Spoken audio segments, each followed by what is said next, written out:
Hello everyone. আজি মই পোহা ৰেচিপি এটা লৈ আহিছো খুব টেস্টি হয় ভিডিওটো চাই থাকক বুট লৈছো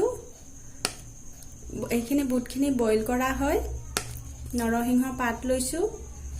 পিয়াজ লৈছো মিহিকৈ কাটি তাৰপিছত জলকীয়া এটা মিহিকৈ কাটি লৈছো এনেদৰে আৰু এয়া ৰঙা হৰিয়হ লাগিব আৰু এয়া বাদাম অলপ ফ্ৰাই কৰি লম এটা কেৰাহী এখন পাতি দিছো গৰম হ'বলৈ দিছো কেৰাহীখন গৰম হোৱাৰ পাছত ইয়াত তেল দিম ৰিফাইন তেল দিম তেলখিনি গৰম হৈ গৈছে এতিয়া মই ইয়াত বাদামখিনি অলপ ফ্ৰাই কৰি লম কম জুইত ভাজিব লাগিব বাদামখিনি অলপ সময় 30 সেকেন্ড মান সময় ভাজিলেই হৈ যাব হৈ গল ভজা এতিয়া মই এখিনি নমাই দিম এতিয়া এখিনি তেলতে মই হৰিয়হ দি দিছো নৰসিংহৰ পাত দি দিছো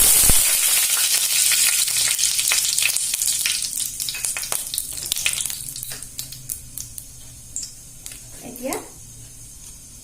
পিয়াজ আৰু জলকীয়াখিনি দি দিম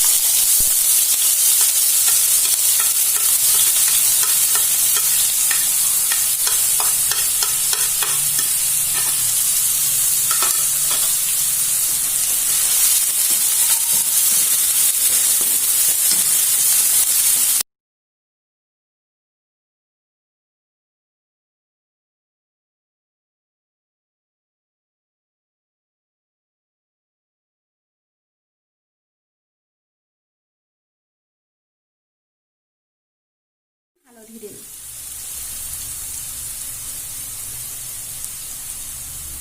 বেছি নহয় অলপমান দিলেই হ'ল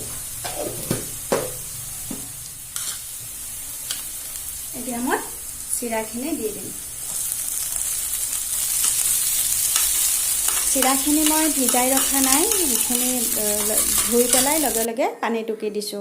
যদি ভিজাই ৰাখে তেনেহলে চিৰাখিনি বহুত বেছি কোমল হৈ যাব বা থেপথেপিয়া হৈ যাব সেই কাৰণে ধুই পেলাই লগে লগে উঠাই দিব লাগিব হেতু মন কৰিব লাগিব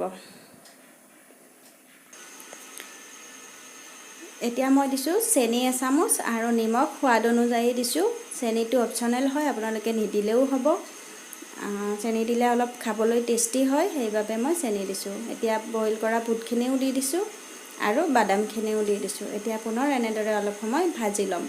এতিয়া ইয়াত ইচ্ছা কৰিলে নেমু ৰস অলপ দিব পাৰে কিন্তু আমাৰ ঘৰৰ মানুহে নেমু ৰস দিলে বেয়া পায় সেইবাবে মই নাই দিয়া যদি আপোনালোকে ভাল পায় তেনেহলে দিব পাৰে যদি ৰেচিপিটো ভাল লাগিলে তেনেহলে প্লিজ লাইক এটা কৰি দিব লগতে যদি চেনেলটোলৈ প্ৰথমবাৰৰ বাবে আহিছে তেনেহলে সাবস্ক্ৰাইব কৰিব ধন্যবাদ